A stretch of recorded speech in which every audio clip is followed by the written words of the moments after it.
يا حبيب القلب يا خير البرايا يا لي جئت بالحق رسول الهدايا يا رسول الله يا حبيب الله يا رسول الله يا حبيب الله يوم الولادة كالبداية للهداية كالبداية يوم الولادة كالبداية للهداية كالبداية للهداية.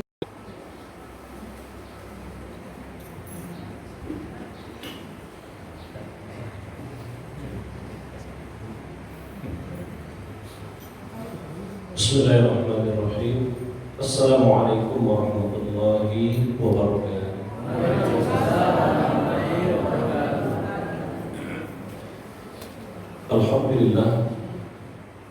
الحمد لله الذي وكفى والصلاة والسلام على رسول الله المصطفى وعلى آله وصحبه ومن والاه.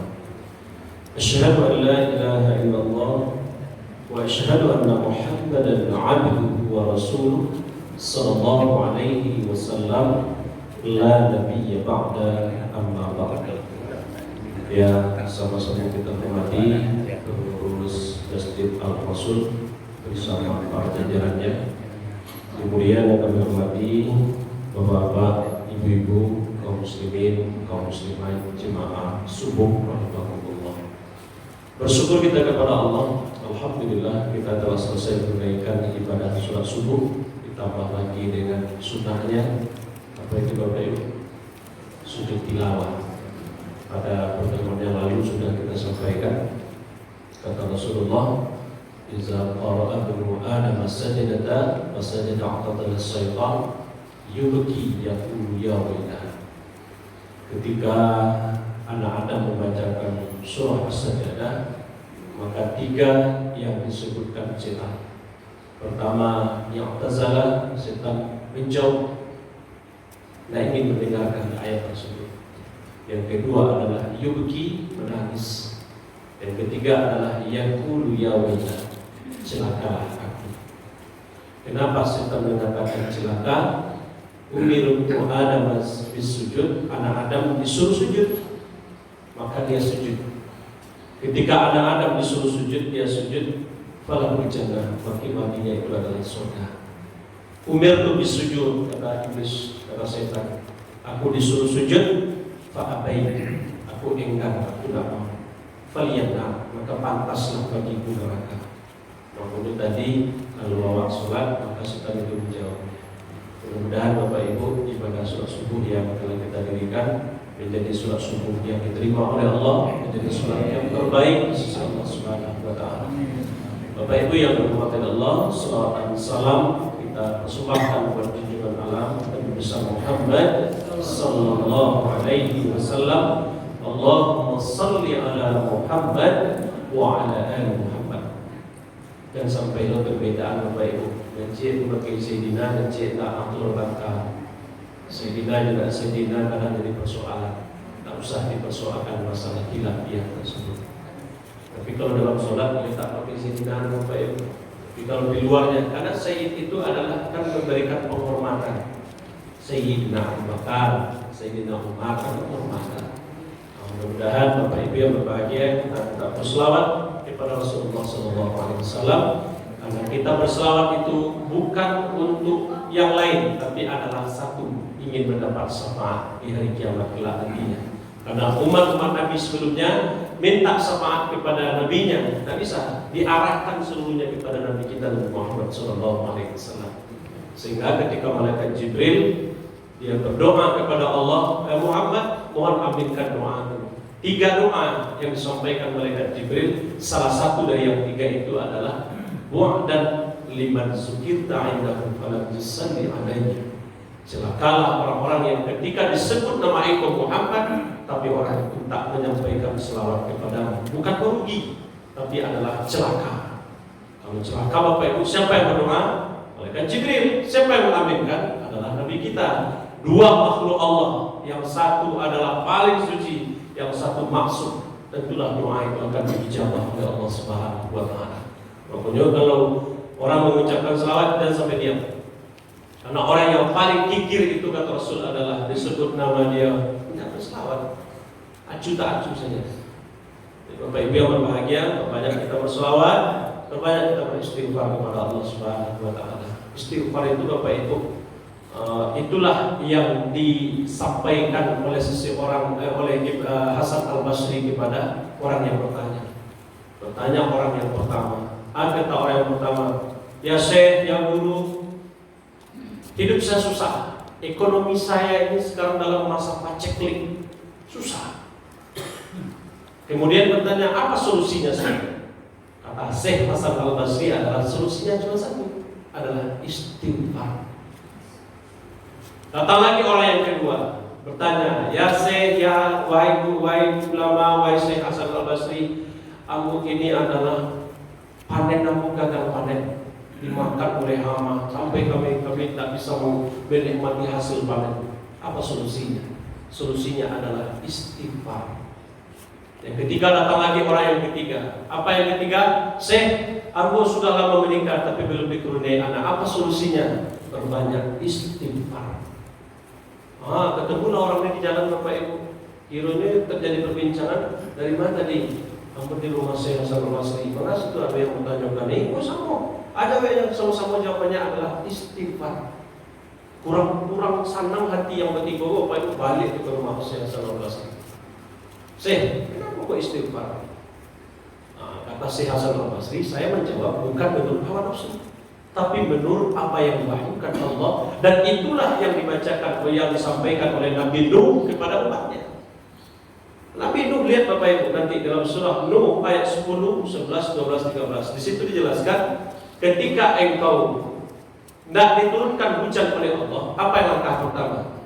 Yang pertama adalah istighfar. Berarti Bapak Ibu di situ dijelaskan faqul tastaghfiru rabbakum innahu kana ghaffara, kata Allah.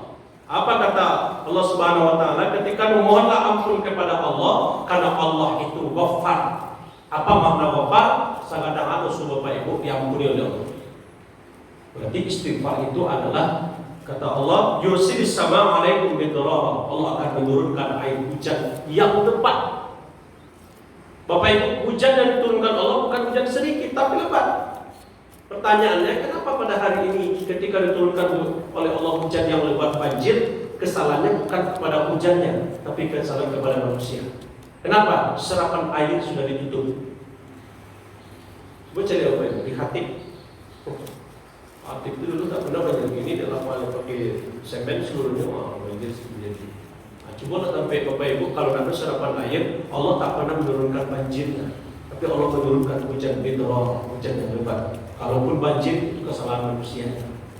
Nah, diberikan celah hujan untuk menyerap ke dalam bumi, akhirnya tertampung si air langsung. Kemudian kata Allah Subhanahu wa Ta'ala, wa yumdidkum bi amwalin wa banin wa yaj'al lakum jannatin wa yaj'al lakum anhar. Allah bukan memberikan harta dan anak kepadamu, tapi memperbanyak harta dan anak. Berarti orang yang istighfar, Allah bukan sekedar memberikan, tapi memperbanyak harta. Jadi solusinya Bapak Ibu, ada masalah di masjid, perbanyak apa? Istighfar. Itu aja kuncinya. Jadi kalau yang sampaikan dari Pak Rudi tadi itu, yang mode itu Bapak Ibu, itu ingat saja dengan satu riwayat, di mana ada ceritanya yang namanya Luqmanul Hakim, keledainya dan anaknya. Itu aja kuncinya. Apa Bapak Ibu? Ketika berjalanlah Luqman, anaknya dan keledai. Nanti akhirnya pertama naiklah anaknya pun dari keledai. Apaknya berjalan? Akhirnya orang. Kurang ajar, kurang kuat. Apa disuruh berjalan? Anaknya yang keledai. Kecil orang disebut sampai. Akhirnya berubah posisi. Naiklah. Apaknya leh, anak suruh jalan. Ya tak ada apa sejual anak suruh jalan dari keledai. Nanti keledai. Mengecek jurang pun Bapak Ibu. Sekarang nanya ke dua-duanya. Mengecek je orang. Lah jadi keledai ketik nanya juga dua-duanya. Dan ketiga berikutnya Bapak Ibu. Nak nanya ke dua lagi. Apa tak nanya keledai, anak tak nanya. Akhirnya cerah bodoh. Keledai itu tak nanya. Berarti itu manusia Pak. Jadi bagaimanapun kita membuatnya tetap salah tadi. Tetap salah. Mau buat apapun ibu bapak, mau membuat zalim tetap salah, mau buat baik tetap salah. Makanya berbuat baik itu banyak tantangan. Kenapa? Setan tak mau diam. Tak mau diam. Makanya kalau ada bapak ibu contoh saja kepada Luqmanul Hakim balik salah semua contohnya itu. Naik anak salah, naik bapak salah, naik keduanya salah, tak naik pun salah. Jadi itu sebenarnya jadi di awal memang sempat salah bapak ibu. Memang kita ini selalu diuji oleh Allah. Kadang-kadang dengan keluarga kita aman, dengan tetangga bermasalah. Dengan tetangga ada masalah, dengan keluarga bermasalah. Dengan tetangga aman, dengan anak aman, dengan keluarga aman, dengan kerabat kita sendiri bermasalah. Jadi hidup ini selaras dengan masalah. Jadi yang dulu mungkin cek berarti, adalah kita tagakan Bapak Ibu, lain ceramah sekali seminggu. Cobalah Bapak adukan di sebuah ceramah sekali sebulan. Akhirnya cari nama saji sinungan sekali seminggu mampu. Ada yang sekali seminggu agak jawab itu setiap hari ceramah. Aduh je perbandingan Bapak Ibu. Jadi adukan ceramah di situ tak maju orang mau jual. Ini ada salah dari Bapak Ibu. Ada salah tadi. Lagi adukan ceramah tak datang orang agak orang. Bapak Ibu. Ada ceramah nanti orang. Rami orang datang. Aduh masalah dari mana PPT-nya. Dikaji ya Bapak Ibu sampai kemanapun dikaji terus. Maka itulah hati manusia itu takkan puas-puas. Ingat Bapak Ibu, ketika kita sudah beribadah, setan tak tinggal diam. Dia akan membuat strategi yang lebih matang untuk menghancurkan ibadah kita. Pasti itu Bapak Ibu. Sampai kapan iblis itu, setan itu mengganggu kita? Sebelum ruh ini berpisah dari jasad kita. Kalau sudah berpisah Bapak Ibu, baru dia akan bertepuk tangan. Ada yang disesatkan, ada yang tak mampu dia sesatkan. Kalau disesatkan Bapak Ibu, di ujung hayat kita disesatkan. Bulan, engkau agama dulu adalah Yahudi dan Nasrani. Sekarang jangan engkau ucapkan kalimat la ilaha illallah. Kenapa? Karena kebiasaan hidup dan diucapkan kalimat demikian. Kemudian kalau ibu bapak datang ke masjid, kamu kecekan baru tipu sih bapak di pintu masjid. Setan lah membuat strategi Bapak Ibu. Strategi setan yang pertama, nyebisi enggak kebadan dua Bapak Ibu aja. Ibu duduk banyak dari dia ya. Makanya suruh ke tiang, mana suruh ke tiang Bapak Ibu? Belum selesai, ceramahnya kurang. Dan satu enggak, dan satu Bapak Ibu yang kedua saja. Akhirnya takut nggak perlu ke bawah. Yang kalau ini Bapak Ibu. Jadi semuanya itu setan itu mengganggu. Kalau dalam hadis kan ada itu, ketika orang sholat renggang safnya, setan hadir di situ. Makanya ketika saf lurus dan rapat, maka setan tidak mampu mengganggu. Kenapa? Karena ketika meluruskan dan merapatkan saf, bukan sekedar lurus dan rapat, tapi Allah sedang menyatukan hati kita dalam sholat Bapak Ibu. Makanya hari ini terjadi jarang-jarang musaf. Ada yang semeter, ada yang semeter 20. Tentu setan tepuk tangan, mampu menjatuhkan orang. Makanya rapatkan saf, luruskan, hakikatnya adalah Allah sedang menyatukan hati kita. Setan itu tidak akan tinggal diam. Nyebisi kan Bapak Ibu. Bulan, uskur, ingatlah itu. Akhirnya baru mulai sholat. Yang lupa ingatlah sholat. Coba perhatikan. Ada waktu lupa selama kau ingat Bapak Ibu. Kenapa? Dia akan menghancurkan ibadah kita. Makanya kalau ingin tahu kehebatan politiknya setan, cari buku namanya Politik Setan. Ingin menghindari buku itu Bapak Ibu. Ada buat buku dulu Pak. Politik setan. Jadi politik setan itu pelajari. Supaya apa? Agar bisa kita menghindarinya. Kalau dipelajari itu kawan setan itu masalahnya. Kadang-kadang tetangga Bapak Ibu mau ikut perang ya, bangkit setan dan kemana? Karena boleh pada itu Bapak Ibu masa setan jadi bangkit. Setan dia mata kalau bangkit Bapak Ibu. Coba cari orang baik kadang-kadang bangkit setan dan kemana? Bangkit setan mana? Bangkit setan kemana? Makanya Bapak, banyak kita istighfar. Istighfar kepada Allah. Karena istighfar itu adalah memberikan solusi dalam kehidupan kita. Belum dikurniakan anak, perbanyak istighfar. Karena ini Allah yang katakan dalam Al-Quran. Allah bukan memberikan anak kepadamu, tapi wayumditkum, Allah akan memperbanyak anak dan harta-harta. Berarti kan hebat istighfar itu Bapak Ibu. Astaghfirullahaladzim, astaghfirullahaladzim alladzi la ilaha illa huwal hayyul qayyum wa atubu ilaihi.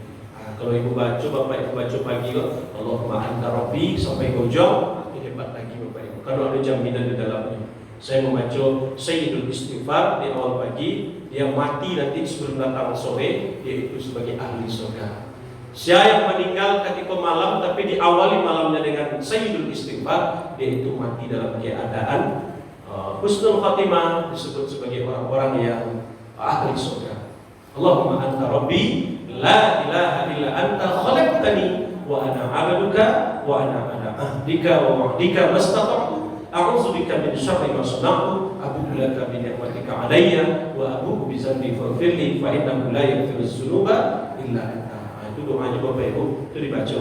Kalau ibu bapak nak sampai nanti biarlah mau tolong memberikan atau mau share nanti ambil korban baca itu. Itu hebat Bapak Ibu. Enggak bisa dihafal canggih saya. Canggih sih Bapak. Allahumma anta rabbi. Berarti kalau meninggal kita nanti bukan masuk surganya lagi, tapi lebih hebat daripada itu. Ahlul jannah. Ahli surga. Kalau ahli surga Bapak Ibu ada tempat spesial bagi kita nanti. Bapak Ibu yang berbahagia, yang dirahmati Allah Subhanahu wa taala, Bapak Ibu, aku cuma mengingatkan apa kajian kita pada minggu yang lalu. Lalu boleh. Ada 7 amal yang mengalir. Masih ingat Bapak Ibu?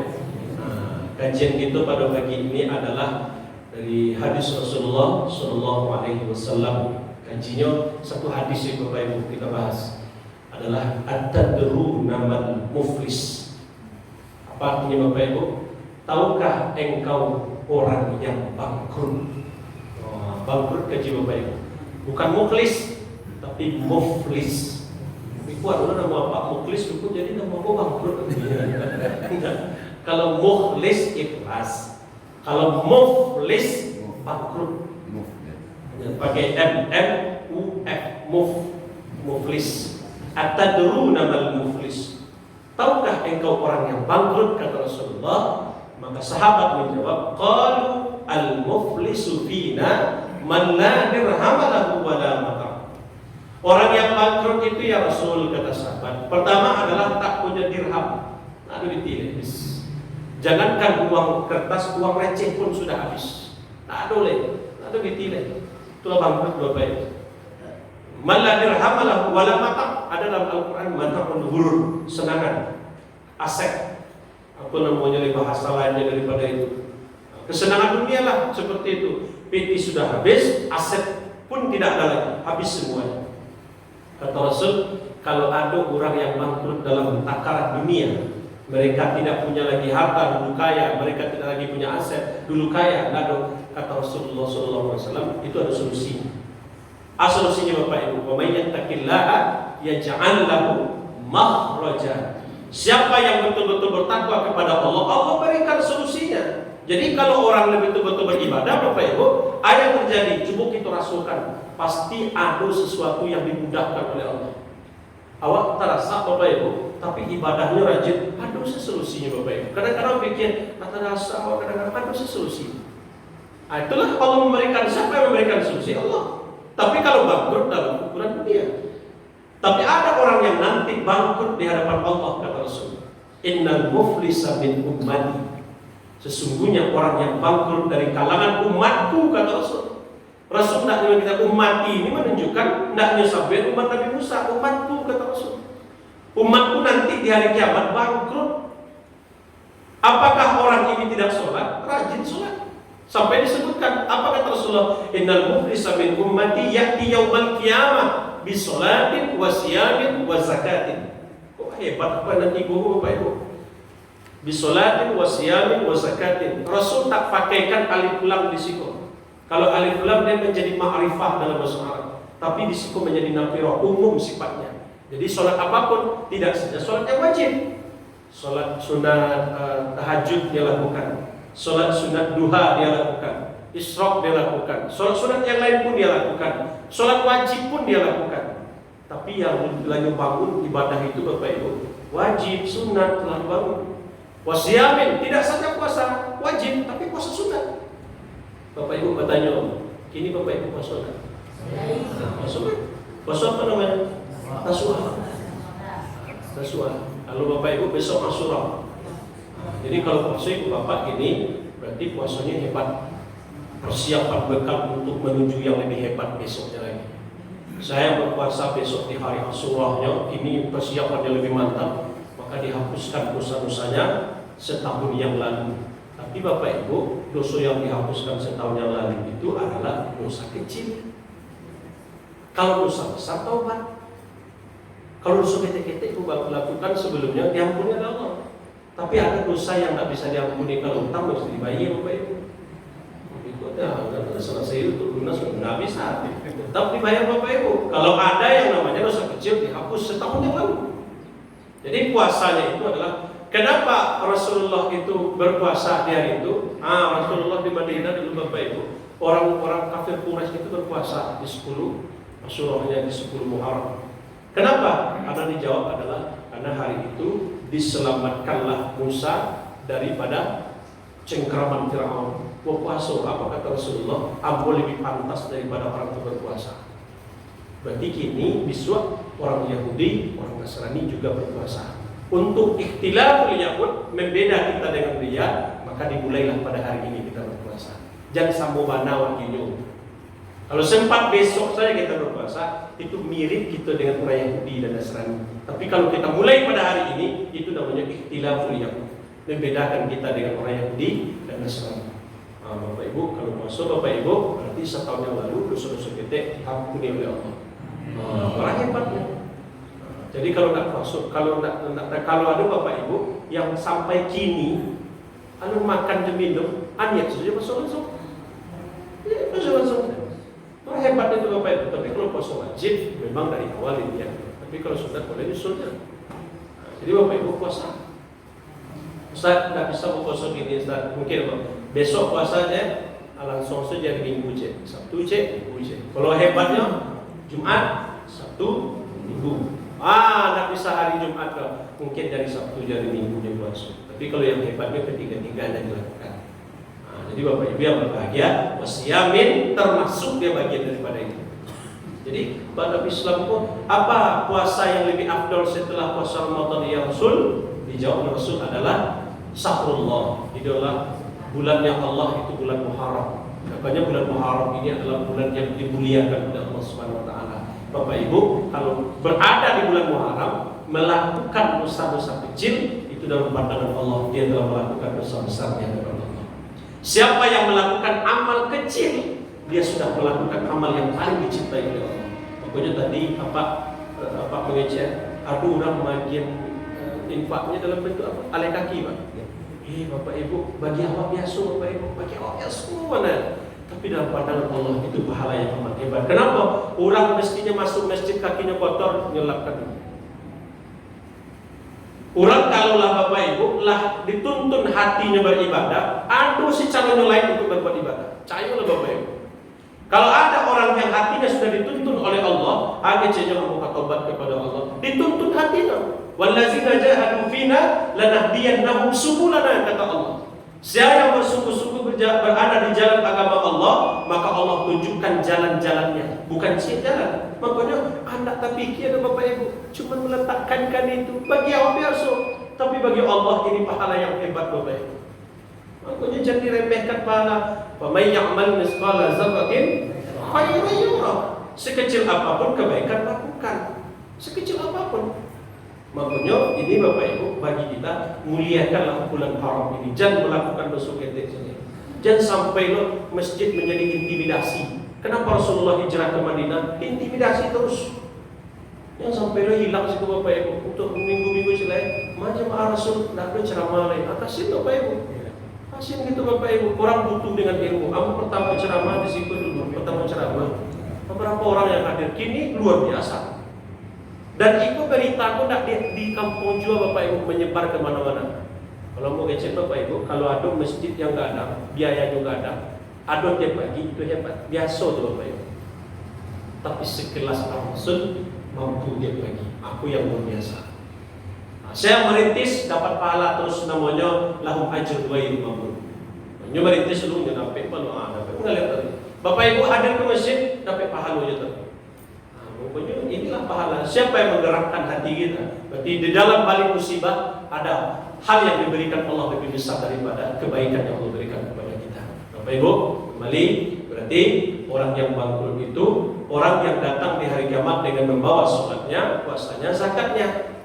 Dulu di dunia rajin sholat, rajin puasa, rajin berzakat, tidak saja zakat wajib, sunat pun dia lakukan. Tapi ada satu dosa. Wayati qad mahasa. Lah membuka ya Allah pahala sholat, ini pahala puasa, ini pahala zakat. Wayati qad mahasa. Tapi membawa dosa di hadapan Allah. Apa dosanya? Suka mencela orang lain. Ibu bapak bertanya bukan ibu pernah mencela orang? Aduh, bila mencela orang? Kadang-kadang tanpa kita sadari, aduh, bila baik barale. Ibu di tempat barale, agaknya cari orang pulai, jangan baru, agak jawab, nak cocok. Baru nak cocok, yang manusia mencung itu, laki-laki bisik itu. Cukup mencacik tu bapak. Aduh dah awak kau orang orang berada tak cocok. Allah yang menjodohkan bapak ibu. Awak mengecek tak cocok.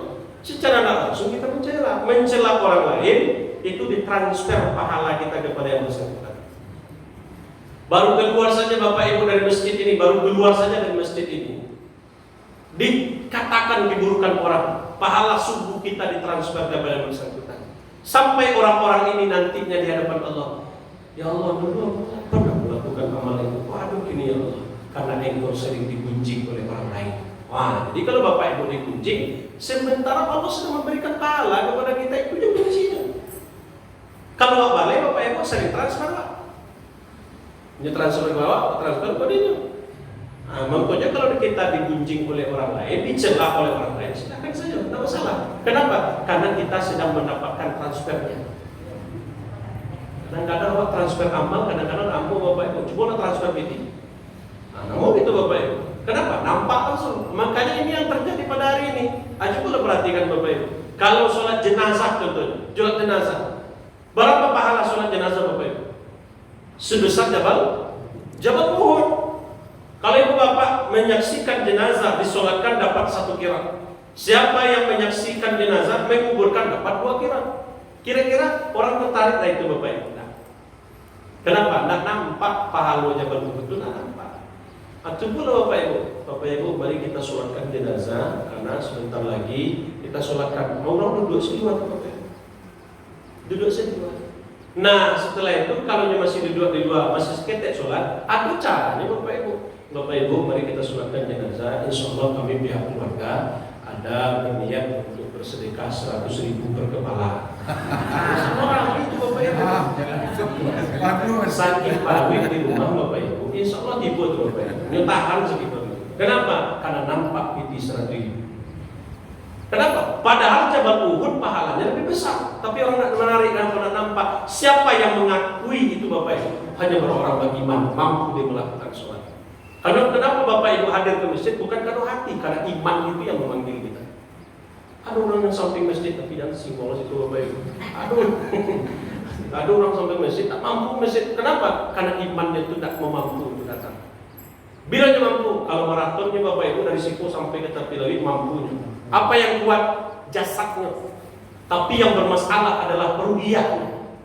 Nah mampu datang ke masjid, kenapa? Mangkit beban berat sanggup, tapi datang langkah lagi ke masjid apa? Karena ruhiyahnya lagi bermasalah. Ruhnya yang bermasalah. Itulah iman itu bapak ibu. Pokoknya bapak ibu yang berbahagia, pokoknya iman awakku mesti diperbarui tadi. Dengan apa bapak ibu? Dengan menjadikan imanakum bila la ilaha illallah. Berbarulah imanmu terus menerus dengan mengucapkan kalimat la ilaha illallah. Baca itu tadi bapak ibu, diperbarui, diyakinkan kepada Allah. Kemudian bapak ibu, sata mahasa mencela itu membangkitkan kita. Wa qaza bahasa menuduh, ghibah, namimah, fitnah. Lihat surat Al-Hujurat ayat 12. Ya ayyuhalladzina amanu ijtanibu katsiran minadh-dhanni inna ba'dadh-dhanni itsmun wa la tajassasu Wala yaghtab ba'dukum ba'dha ayyuhibbu ahadukum ay ya'kula lahma akhihi maitan fakarihtumuhu wattaqullaha innallaha tawwabur rahim. Lihat nanti Bapak Ibu, ada 3 yang mulia di situ. Pertama adalah kalau ada sangko jangan buatkan sangkaan kepada orang lain. Yang menyangkut juga Bapak Ibu, karena sangkaan itu adalah ithmun dosa. Wala tajassasu, dan suka mencari-cari kesalahan orang lain. Orang tak salah dicari kesalahan Bapak Ibu. Ini bukan mencari salah, mencari-cari kesalahan orang lain. Wala yang taba'dukum ba'dha, jangan kamu menggunjing satu sama lain. Ayyuhibbu ahadukum ayyakula lahma akhihi maitan. Sukakah kamu memakan daging saudaramu yang telah mati, kata Allah? Apa kata Allah? Fakarihtumuhu, sungguh kamu jijik memakannya. Sudah dikecil Allah, pasti kalian jijik memakannya. Apa ujung ayat? Wattaqullah, bertobatlah kepada Allah Subhanahu wa taala. Innallaha tawwabur rahim. Sesungguhnya Allah itu Bapak Ibu Maha penerima taubat. Berarti kalau menggunjing, maka jalan solusinya adalah taubat kepada Allah Subhanahu wa taala. Minta kerelaan daripada bersangkutan. Dan sekali Bapak Ibu awas suka mencela orang, mencari-cari ghibah, fitnah, namimah. Apa itu ghibah? Membicarakan keburukan orang lain. Apa itu fitnah? Membicarakan keburukan orang padahal tidak ada pada diri. Bapak Ibu, kalau dibicarakan keburukan tidak ada pada diri orang tua, bicarakan namanya fitnah. Ghibah, fitnah, namimah. Apa namimah? Mengadu domba. Adu domba Bapak Ibu. Maka Bapak sebab wa akala mala hadza, memakan harta orang lain. Bapak Ibu jangan suka-suka ibu bapak memakan harta itu pandangan awak korupsi, itu saja enggak. Tapi yang menjadi persoalan wa akala mala hadza dalam masyarakat itu contohkan ibu bapak pulang dari masjid, ibu yang tahu sekali. Ibu pulang dari masjid, kiranya tetangga daun limau tetangga ambil silakan. Nah, terima kasih daun limau. Karena kan begitu kadang. Minta terima kasih ke daun limau, apa nih tentu daun limau itu Bapak Ibu. Nah, ibu bapak masak di rumah, itu sebetulnya wa akala mala hadza. Nah, boleh Bapak Ibu. Minta daun limau Bu, kan ada begitu masyarakat. Minta daun limau Bu, minta ada orang dia ambil salah. Terima kasih daun limau. Kan ada yang begitu. Minta terima kasih ke daun limau. Mata tubuhnya Bapak Ibu. Itu termasuk akal mala hadza. Sesuatu yang dimasukkan ke dalam tubuh dari sesuatu yang haram, dia akan menjadi daging yang haram. Tempat daging yang haram adalah neraka Allah Subhanahu wa taala. Makanya kalau ada yang masukkan selama yang haram yang atau banyak istighfar minta ampun kepada Allah Subhanahu wa taala. Yang kedua, infak, sedekah terus. Sedekah itu adalah menutup keburukan kita. Untuk oleh duit segitu. Jadi Bapak Ibu mesti ingat kalau ada barang itu diambil orang lain Bapak Ibu, diambil orang lain. Kemudian jangan ibu bapak kutuki orang, tak boleh. Tapi buat doanya, ya Allah, kalau sempat kalau ini makan karatu yang diambil sampai aku ya Allah, kalau itu untuk anak dan istrinya ya Allah, jadikan itu berkah bagi dia ya Allah. Tapi kalau sekiranya dia makan harta ini untuk berpoya-poya dalam kemaksiatan, jadikan itu makan terakhir dalam kehidupannya. Mengeceknya dan tidak Bapak Ibu mati salah itu saya tidak, tapi jadikan makan terakhir dalam kehidupannya.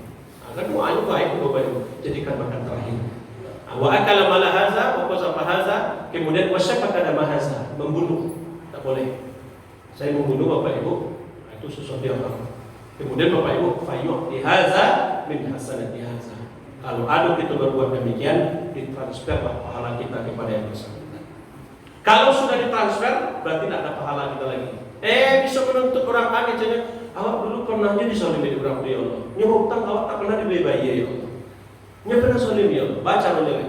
Bapak Ibu, diambillah keburukan orang tersebut, dilemparkan kepada orang yang rajin sholat puasa tadi, supaya terhubungkan. Kemudian dilemparkanlah orang yang rajin sholat tadi, puasa zakat tadi ke dalam neraka. Artinya apa? Dulu di dunia rajin sholat puasa zakat, kiranya di akhirat masuk nerakanya Allah Subhanahu Wa Taala. Kenapa? Karena ini yang dia langgar seumur hidup di dunia. Makanya kalau itu Bapak ada kematian akhir siapa? Dua sih Bapak Ibu. Kalau ada salah itu kepada almarhum dan almarhumah, tolong dimaafkan. Kadang-kadang Bapak Ibu, kalau ada utang-utangnya, tolong selesaikan. Karena itu yang memberatkan nanti Bapak Ibu. Masalah kita dengan Allah cukup kita kiranya dengan taubat. Masalah dengan manusia tidak cukup dengan taubat. Minta kerelaan kepada yang bersangkutan. Berarti baiknya kemana Bapak Ibu? Ke manusia. Ke Allah Bapak Ibu, ya Allah, begini sungguh. Makanya ini adalah perpaduan antara hablum minallah dengan hablum minnas. Jadi ingin masuk surga, tidak ada kuncinya sholat kurang disakiti itu tidak. Tapi dua kuncinya, baikkan hubungan dengan Allah, baikkan hubungan kita dengan manusia. Mudah-mudahan Bapak Ibu, inilah yang dapat kita sampaikan pada pagi hari ini. Mudah-mudahan di bulan Muharram ini perbanyak kita amal soleh, jauhilah riba, namimah, fitnah, karena itu membuat kita bangkrut di hadapan Allah Subhanahu wa Ta'ala. Ustaz, Ya. apakah boleh zakat dibayarkan untuk donatur? Zakat, Untuk donatur zakat mana itu dan Bapak? masjid. Zakat itu Bapak Ibu, zakat itu ada peruntukannya. Lihat surat Taubah. Lil fuqara wal masakin, ada untuk dari situ. Jadi kalau ingin zakat Bapak Ibu, pertama intinya kepada fakir dulu. Pada fakir, sudah fakir, miskin. Karena di situ Bapak Ibu ada amil, ada urutannya yang demikian yang disampaikan di dalam Al-Quran. Ya kalau untuk donatur Bapak Ibu, zakat namanya sedekah biasa saja. Jadi jadikan zakat, dan masjid tak bisa menerima, berhak menerima zakat. Utamakan dulu fakir miskin, itu utama sekali, utamanya. Dulu pernah Bapak bertanya, kamu dulu masih ingat, cuma lu terjawab begitu. Kalau hari raya itu selesai sholat Idul Fitri itu orang masih takbir ya Pak ya? Itu pertanyaan dulu kamu. Karena ada orang kata Idul Fitri itu selesainya sholat hari raya, zuhurnya masih takbir. Kan ada yang begitu. Bapak Ibu, kalau Idul Fitri batasan takbirnya adalah kalau naik aktif ke atas mimbar, tak selesai sholat, berarti tidak ada takbir yang muqayyadnya, tidak boleh habis. Walaupun itu hari Jumat sekalipun. Kalau Idul Adha, memang dia muqayyad, keterkaitan selesai sholat selama 3 hari, setelah sampai hari itu 10, 11, 12, 13 memang disuruh pada itu. Tapi kalau Idul Fitri, misalnya hari raya gini, hari raya hari Jumat contohnya pada itu hari Idul Fitri, kan selesai Piko kan Jumat orang sama-sama Bapak Ibu. Kadang-kadang orang masih takbir situ, tidak boleh, karena ada tuntunan Rasulullah, tidak ada tuntunannya. Kalau Idul Fitri namanya itu takbir mursal, ada takbir muqayyad. Kalau muqayyad itu keterkaitan. Kalau itu ada lain, kalau lananya takbir ke mimbar Idul Fitri, lah sudahnya sholat raya, nanti selesai sudahlah takbir tadi. Jadi Bapak itu namanya bid'ah namanya. Kenapa? Karena ada adakan yang tak pernah dibuat oleh Rasulullah. Pula jauh dari tuntunan. Bapak Ibu yang berbahagia, aku yang dapat saya sampaikan. Masih ada Bapak Ibu? Tidak ada habis ya? Ustaz, kan tidak ada di radio ataupun macam di takbir itu ada di Idul Fitri di siang Di mana takbir Pak? Oh di radio. Di radio. Ya artinya tidak keterkaitan. Bisa jadi ada di rumah seorang baik biasa takbir tidak masalah. Yang tak boleh adalah di masjid. Di selesai sholat dikaitkan itu langsung tidak boleh. Wah kadang-kadang bawa HP di jalan di radio tua itu saya takbir itu dilarang. Tidak ada larangan seperti itu. Di masjid. Dan waktunya membuat syiar lagi setelah itu. Demikian Bapak Ibu yang berbahagia, yang dapat kita sampaikan. Subhanallah wa bihamdika, asyhadu an la ilaha illa anta, astaghfiruka wa atubu ilaik. Assalamualaikum warahmatullahi wabarakatuh.